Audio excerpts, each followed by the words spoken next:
Kadom kalbiang long. So guys, so non ni tum po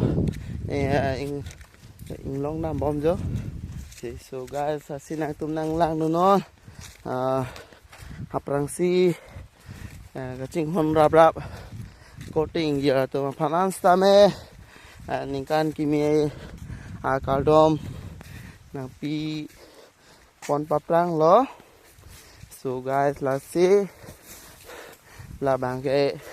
advance lo nó bằng cái ni lila pu ing long anatu si dam bom ho pakai pini jagat mate habit anasi aja na itu mafana paklang ponpo nasi itum jo lapu ani non itum pining ari daram lo guys jo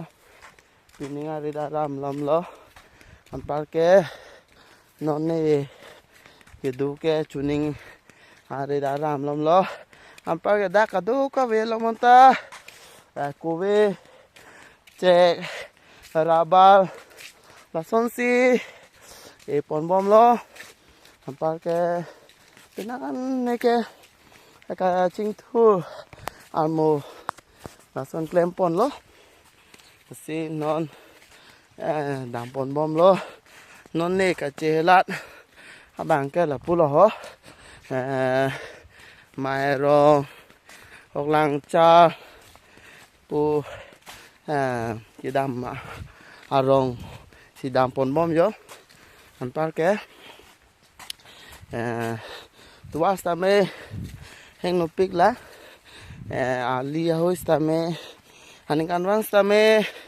rat pensi idon inut tu cepang rum si pan pon bom lo son si non pining ta pan pon lo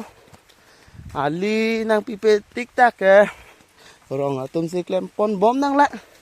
pusini lista me matha dam lo jo kasi lang pa men no lapu awan ta kalang lo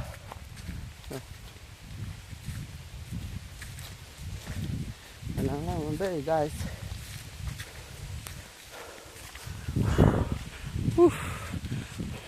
okay ante non ke koplo na aleng sun lo lak ulu jo ai pining ari dara mo de la yo men du ho sta me do lo yo lang me stop a plan ya sai de lo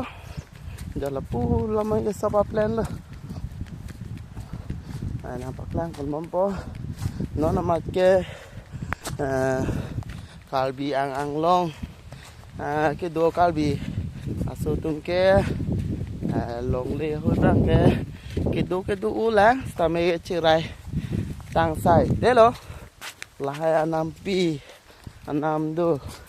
han sa me bang chirai lap lo đây jo